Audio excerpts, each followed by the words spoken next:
Magandang gabi po mga kababayan. Lalong-lalo na sa ating mga OFWs at Filipino Guerrilla Forces, sa lahat ng mga laang kawal, ng mga kaibigan. Magandang gabi po. Ranger Kidlat Vlog, Retired Soldiers Commentary Opinion Assessment. Basahin po muna natin itong isang picture dito na nakalagay noong October 18 ng Ang Balita Ngayon, no, AMP.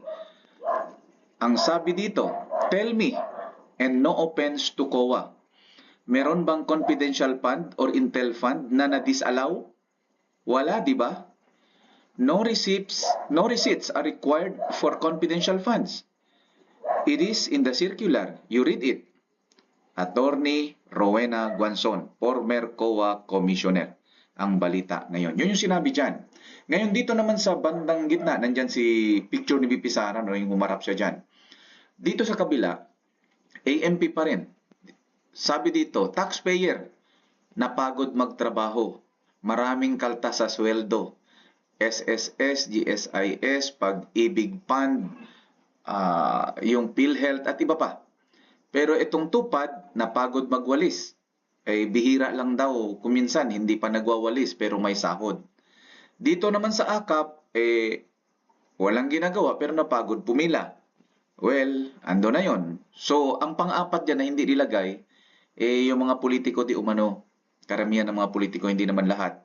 Pero karamihan ng mga politiko, abay napagod. Pagod na pagod sa kabibilang ng pera. Ayun ang masaklap doon. Baka barya-barya naman yun, no? So, tingnan natin.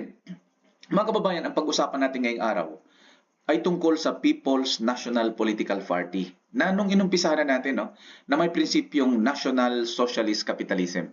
I-explain natin dito ngayon kung ano ito. Kaya hindi natin patagalin pa itong sequence ng ating presentation. Factors, yung National Socialist Capitalism Principle, who can join, sino ang pwedeng sumali dito sa ating partido, no? Solution, and then yung shout-out. Mag-shoutout tayo ngayong gabi. So, tingnan natin. Ito na. Para makita natin yung 3 factors for change. Yung ating detailed analysis, opinion assessment. Una, dahil 3 yan, ang una dyan isang issues, no? Ano ang mga issues? Then leadership. So sino ang leadership o ano ng leadership na yan? Logistics, yung logistical support. Kasi hindi natin mapagalaw yung anumang organization kung wala itong tatlo. At hindi talaga magsasucceed ang changes kung wala ito. So issues, punta tayo. OBP, tumanggap ito ng unqualified COA report. Ibig sabihin, malinis ang OBP. Kung kaya't, inano na natin dito, no, malinis. So, ang lower house, yun na ngayon ang ating titingnan din, no, para patas. May PI fund issue yan na 26 billion, hindi ito na-clear Resolution 10, medyo sinabi nila, batas yan kasi sila ang nagpagawa dyan, may resolution sila. Sige, ayun na tayo. Kickback issue sa mga projects, hindi yan na-clear. So, flood control issue, illegal insertions by the billions, yan ang issue na yan, ayuda issue, corruption issue, misappropriation issue, then bribery issue, nung ika nga dyan daw umano sa Okada. No? Yung Senate increase of GAA, ito rin yung sa Senate. So tingnan natin para sa Office of the President. Ito, sinabi ni former President Digong, sabi niya, ang gobyerno na ito, walang project. Wala kang makikitang project dyan. Maintenance na lang. Kasi ayuda na lang, naubos doon, naubos ni Romualdez, congressman lang pero left and right ang pamigay niya. Ang Maharlika Fund, ang target nila 250 billion, kinuna nila ang GSIS ng 62.5 billion. Yan, pera rin ng mga taga-gobyerno yan, empleyado. Sa mga trabahante yan, ito kinuha, binigay para ayuda. Ang SSS, kinuha rin ang 62 billion. Private din yan para sa mga empleyado. LBP, or Land Bank of the Philippines, 62 billion. DBP, Development Bank of the Philippines, 62 billion. Kaya iyang sa sundalo, pati iyang retirement nila, patay yan. So, yan ay binasa ko lang sa sinabi ni former President Rodrigo Roa Duterte, the 16th President of the Republic of the Philippines. So, galing yan sa SMNI, no? So, tingnan natin. So, yan ang issue. Tingnan natin ang leadership. May 4 tayo ngayon na leadership dyan. Si PBBM, si BP Sara, si SP Cheese at si House Speaker Martin. 4 yan na leader natin sa political leaders. So titingnan natin ang tanong, sino sa kanila ang gusto ninyong mag-lead sa People's National Political Party, National Socialist Capitalism. na ating itatayo. So, tingnan natin. Iisa-isahin natin sila. Si PBBM, di umano meron itong rank of First Lieutenant sa Philippine Constabulary noon at nag-training ito sa iba't ibang tulad ng Marines, sa Army, sa Ranger, sa SF, di umano. So, yun. Si BP Sara naman ay Colonel ito. Colonel sa Philippine Army Reserve Force. Di umano, nag-training ito si BP Sara sa Basic Airborne Course sa Army, no? And then, Advanced Artillery Course sa Army din. At syempre, Command and General Staff Course dyan sa CGSC. So, maliban dyan, eto si BP Sara, di umano, ay may experience bilang isang empleyado. Dahil nagtrabaho ito sa Supreme Court pagkatapos niyang graduate bilang isang abogada. So, tingnan nyo nga naman. So, meron siyang experience, no? Kumbaga, lapat siya doon sa socialist, no? So, si SP Cheese, wala tayong masyadong alam dito, pero ang alam natin, abogado ito si SP Cheese. And at the same time, nakita natin siya noon, kongresista ito, hanggang ngayon, senador. Si House Speaker Martin naman, hindi natin alam masyado ang kanyang background, pero alam natin na isang matibay din ito na haligi na politiko diyan sa Visayas, no? So lumaki ito siya sa politics. So titingnan natin na sa inyo, sino sa kanila ang gusto ninyong mag-lead sa PNP or People's National Political Party, National Socialist Capitalism. Ipapakita natin yan mamaya. So, sino sa kanila? Mamili po kayo, PBBM, BP Sara, SP Cheese, HS Martin. So, mag-comment lang po kayo. Huwag kayong mahiya. I-comment nyo po ang inyong gusto dyan. And then, kung gusto nyo pang dagdagan ang comment nyo, you may do so. Ayan. So, Socialist Capitalism Principle. Ito yung socialist form of governance. Yung socialist form of governance, o yung forma ng pamamahala para sa istriktong implementasyon ng patas or parehong proteksyon ng mga mamamayan sa ilalim ng batas at government social services. Yung mga tulad ng education, medical na mga pangangailangan, social security o di kaya yung pension sa SSS, yung hustisya, yung teknolohiya, yung impormasyon, yung equitable livelihood and income, yung magkaroon ng parehong income ang lahat ng mga tao, trabaho, relihiyon, no, dapat parehas sa ilalim ng ng socialist form of governance. Pati ang reliyon dapat nandyan. Dahil kumbaga nawawala na tayo sa ating moral compass. Kaya kailangan ibalik natin yung reliyon dapat nasusunod din ang kanilang mga meron silang isang role na dapat gampanan sa ating lipunan. Civil rights, yung ating mga LGBTQ, yung lesbian, gay, bisexual, transgender, yung community nila, ibigyan natin din ng kanilang karapatan. Kabahagi ng ating lipunan na silang lahat, among others, no? Institute o gumawa tayo ng mga batas that firmly curb corruption. Yung talagang tunay na pumipigil ginigiba ang korupsyon sa anumang paraan, sa anumang forma, sa lahat ng sektor ng ating lipunan. Channel or government programs and projects to the churches. Ibig sabihin, idaan natin ang lahat ng programa at proyekto ng gobyerno dito sa mga simbahan, people's cooperative at saka mga association, yung mga cooperatives natin at mga associations ng ating mga kababayan. Yung youth organizations, idaan natin dyan, yung women's organization, yung seniors organization at saka mga PWD, dapat kasama sila dyan. Hindi sila maitsapuera. Wala dapat ma-discriminate dito. And other organizations, no? This will increase people's income, no? Tataas nito ang income ng ating mga kababayan at tumaas din ang kanilang kakayahan na gumastos o bumili, yung spending power nila, no?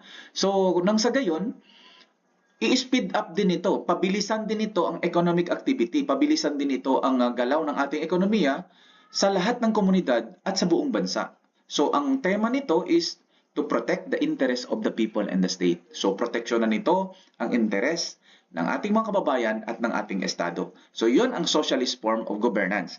Yan ang unang prinsipyo, socialist. Ngayon punta tayo to protect the interest of the people and the state. Yan yung mga kailangan natin gawin dyan. Then, dito tayo sa capitalism. Kasi socialist capitalism principle tayo Capitalism for the protection of legitimate businesses. Marami kasing mga bad capitalists, hindi legitimate ang kanilang mga businesses. So, dito tayo tumutok sa legitimate businesses, yung micro, small, and medium entrepreneurs, big corporations, foreign investors, yung malaki mga foreign investors, no? Yung mga mamumuhunan na galing sa ibang bansa, among others. Nang sa gayon ay masiguro natin yung abundance and prosperity through proper identification, no? Dapat ano tayo, abundansya ang ating kabuhayan, no? Sa pamamagitan ng proper identification, i-identify natin, suriin natin, tingnan natin at magkaroon ng konsultasyon sa pamamagitan ng socialist form of governance at ang business sector sa mga bagay na nandun ang kung paano mag-regulate o deregulate, yung may regulation tayo o deregulation laws. Lalong-lalo na sa mga pangunahing bilihin na direktang nakakaapekto sa kabuhayan o survival ng ating mga mamamayan. Tulad ng mga bigas, pagkain, yon. So, alisin natin, eradicate natin ang corruption sa mga permits at mga red tapes, no? Yung mga permit dapat mabilis na lang. At saka sigurado, dapat hindi na natin sila pahirapan. Grant merits for business granting corporate social responsibilities transparently. Ibig sabihin, bigyan din natin ng merito itong mga negosyong, mga korporasyon na nagbibigay ng corporate social responsibility sa ating mga kababayan. At suportahan natin ang mga negosyo sa panahon ng economic financial crisis. Hindi pwedeng pabayaan dahil pinasilong nyo kami sa panahon ng tag-init, papayungan din namin kayo sa panahon ng tag-ulan. Ganyan dapat ang ating prinsipyo. Socialist capitalism principle. So, lumalabas dyan na eradicate corruption and permits and red tapes, grant merits doon sa mga business sector. No? And ito'y tinatawag natin na two different entities working together hand in hand towards peace, progress, and prosperity for the Filipino people. So, magtulungan ang mga socialist at ang mga capitalist. Nang sa gayon, working together ng tulong-tulong tungo sa kapayapaan, progreso, at prosperity para sa ating mga kababayang Pilipino. So, yan po ang ating socialist capitalism principle. Punta naman tayo dito. Who can join the National Socialist Capitalism Movement? So, ito. Again, issue, leadership, logistics. Ito po. Tingnan natin, religious sector. Bakit una ang religious sector? Kasi kailangan natin ulit lagyan ng moral compass ang ating lipunan. Nawawala na kasi, kaya nakita natin puro droga, kriminalidad, pornography, galit dito, sobra na ang hatred sa ating society, yung mga galit-galit yan, yung politika sobra-sobra na, yung korupsyon, yung pagnanakaw, yung pagwawaldas, talagang siraan na. And that is why, kailangan natin ulit dito ang religious sector. Artist, media, social media. So, business sector, kailangan natin sila kasi siyempre capitalism, no? Contractor, freelancers, o ang FGF, yung Filipino Guerrilla Forces, ang ating OFWs, sandalan natin yan, ang ating modern day heroes.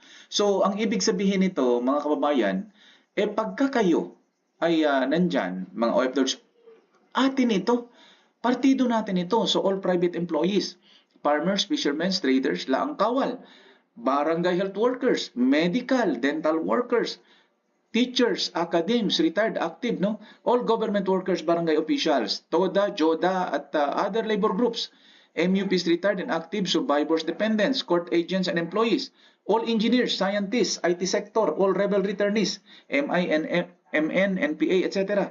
Yung LGBTQ, seniors, PWD, single parent, women's organization, IPs, student, youth, all employed and unemployed, and etc. Kung sino man ang may pusong gustong depensahan ang kanilang pamilya at ang ating bansa. So, tingnan natin dito, bakit nga ba? Ano bang nangyari? So, ang mga sektor na ito kasi, yung sinasabi natin dito sa kulay pula, itong mga sektor na ito ng ating lipunan ay matagal ng biktima at pinahihirapan ng mga bad capitalists na walang dinudiyos kundi ang pera sa pamamagitan ng corruptions, law of supply and demand, smuggling, drug trafficking, human trafficking, lobbying for laws favorable to their interest. Pinakita na natin ito nung isang araw pa, no? So, pinalala pa ito ng panlilinglang ng mga left-leaning groups at evil society groups na wala ring ginodiyos kundi ang kanilang ideolohiya at sariling interes. Mga kababayan, socialist capitalism principle is our one and only hope to protect our citizens. Kailangan natin to. Kaya mamili tayo ng leader doon kanina. Nakita nyo naman, pinakita ko nung umpisa pa lang. No? So, dito, ano ang solusyon? There are choices now. May pagpipilian na ngayon. No? Pag OFW ka, ito ang partido mo. Pag galing ka sa ibang bansa at gusto mo nang mag-settle down, dito ka, at gusto mong sumali sa larangan ng iba pang mga larangan, nandito, meron kang partido. Naghihintay sa'yo kasi partido mo ito. Pag retirado ka, military or MUPs, meron kang pupuntahan dito sa partidong ito. Hindi yung ngayon. Tingnan nyo kayo sa serbisyo. Pag hindi kayo nagustuhan ng mga politikong inyong kung saan kayo na-assign, sandali lang kayo mapatalsik sa posisyon. Kausapin lang ang inyong mga namumuno sa inyo, abay, tanggal kayo sa posisyon. Bakit ganoon? Pinaghirapan ninyo yan eh. Bakit ganyan ang nangyayari sa atin? Halos walang tinatawag na itong parang walang katiyakan. Dahil pag-initan ka ng isang politiko, tanggal ka sa posisyon mo. Yun ang napakahirap dyan. Pero huwag kayong mag-alala, itong partido na ito ay tatanggap sa inyo pagkatapos ng inyong retirement or anuman ang inyong nanaisin pagdating ng araw. So, hinahanda namin ito para sa inyo kasi sayang ang inyong mga training. No? Napakatindi ng inyong mga training. Whether ikaw ay enlisted personnel or official, pareho kayo may training eh. Sayang ang inyong mga potensyal. Kung mauuwi lang yan sa wala, ang laki ng gastos ng gobyerno dyan upang i-train kayo, tapos pagdating ng araw, pag-retire ninyo, hindi na magamit. Kahit gusto nyo pang gamitin, wala naman kayong partido. Eto, magkaroon kayo ng partido. At syempre sa lahat ng mga retired teachers, agriculturists, lawyers, lahat yan yung pinakita natin kanina, mga basta retirado kayo, kasali po kayo dito. No? Sa tingin mo ay gusto mo pang, kung pag-retirado ka, at sa tingin mo ay gusto mo pang sumabak sa ibang larangan, may mapupuntahan ka. Ito ang partido mo. Magkaisa tayong mga OFW, retired, reservist at lahat ng nabanggit na kasapi. Proven na ang ating track record at kabayanihan sa paglilingkod sa bayan. Disiplinado at matuwid. Isulong natin ang makatao at makabansang pamamalakad ng pamahalaan para sa ating mga mamamayan. Ipaglaban natin ang ating mga mamamayan at ang ating bansa. In union, there is strength. Dahil kung hindi tayo ang a-action nito, sino ang gagalaw para sa atin? Meron pa ba kayong ini-expect na iba? Impormahan ang lahat ng mga kabatch o classmates ninyo at kapamilya para suportahan ang People's National Political Party na may prinsipyong National Socialist Capitalism at ang layunin nito. Mga kababayan, ito'y talagang makakatulong sa atin dahil kung hindi ngayon, kailan pa tayo magkaroon ng iisang boses na magtatanggol sa ating karapatan at kapakanan ng ating mamamayan mula sa mga political capitalist at political radicalist na nandyan ngayon na pinamumunuan tayo. Tama na, sobra na. Kailangan na nating gumalaw. Kung maaari mag-join sa mga programa tayong lahat ng PNPP, NSC. Imbes na magreklamo ng reklamo, umaksyon na tayo bago pa mahuli ang lahat, mga kababayan. So, ito ay isang panawagan natin na gumawa tayo dahil ito ay nasa legal na paraan. Imbes na magpunta tayo sa kalsada, may ginagawa tayong mga bagay na hindi maganda, mas mabuti kung ang reklamo natin ay nandyan sa politika, pasukan na lang natin yan, gumawa tayo ng sarili nating partido, at eto na ngayon, hilingin natin kung sino doon sa apat na gusto nyong mag-lead, sabihin nyo mamaya at iparating nyo sa maraming tao. Ikalat nyo po ito nang sa gayon ay makarating sa iba pang mga tao at makapili sila kung sinong gusto nilang maging leader natin sa People's National Political Party, National Socialist Capitalism. Okay? So, eto, tingnan natin. Ayan, protector of the people. Etong tema natin, protector of the people, ang ating tema. Yan yung ating bandila. Of course, may 3 stars. I love Pilipinas. So, I love Pilipinas, 149. I love Pilipinas 149. Kung pwede mga kababayan, ito mismo, Protector of the People, may plug dyan, I Love Pilipinas. Kung pwede nyo itong picturean o ilagay sa inyong mga Facebook My Day page, kung ano man, i-post nyo po ito.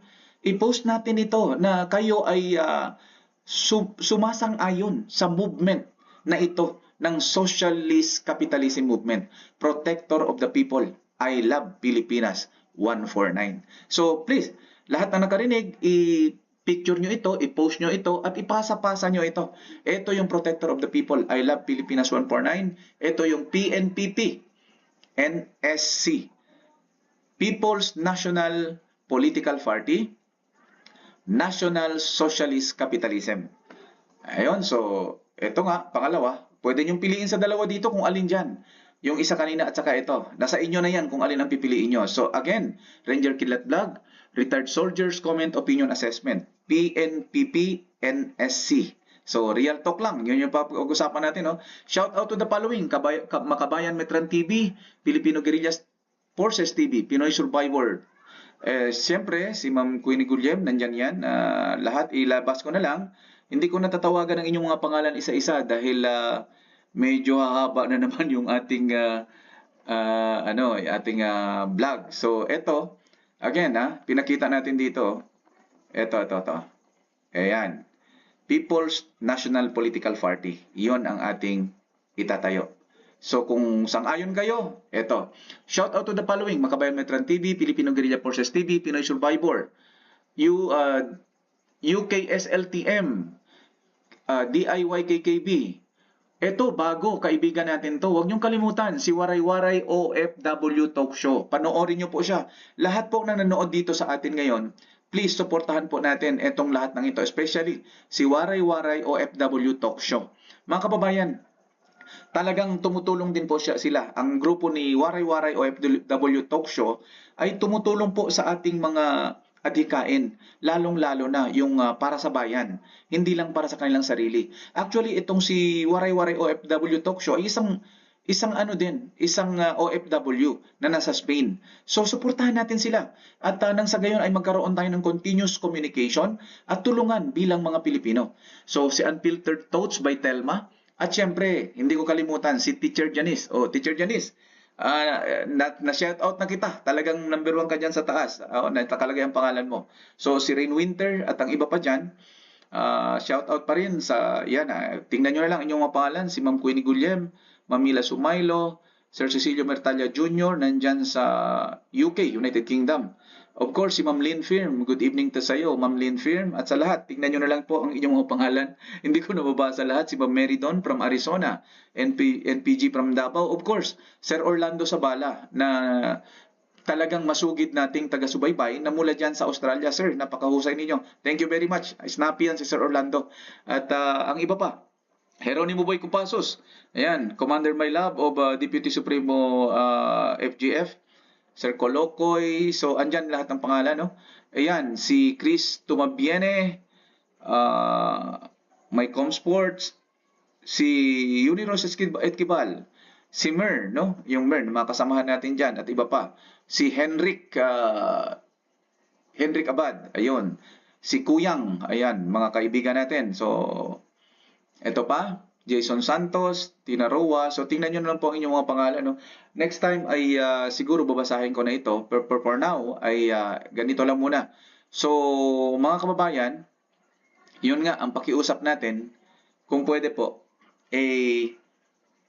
kung hindi man kayo makapag-comment kung sino ang inyong napili doon sa mga leaders na gusto natin, kung maaari po mag-like po kayo para makita natin na lahat ng nanood ay pabor dito sa ating itinatayong People's National Political Party na may temang National Socialist Capitalism na kung saan ito ay para sa atin. This is the last hope of our people para matulungan natin sila. So hanggang dito na lang.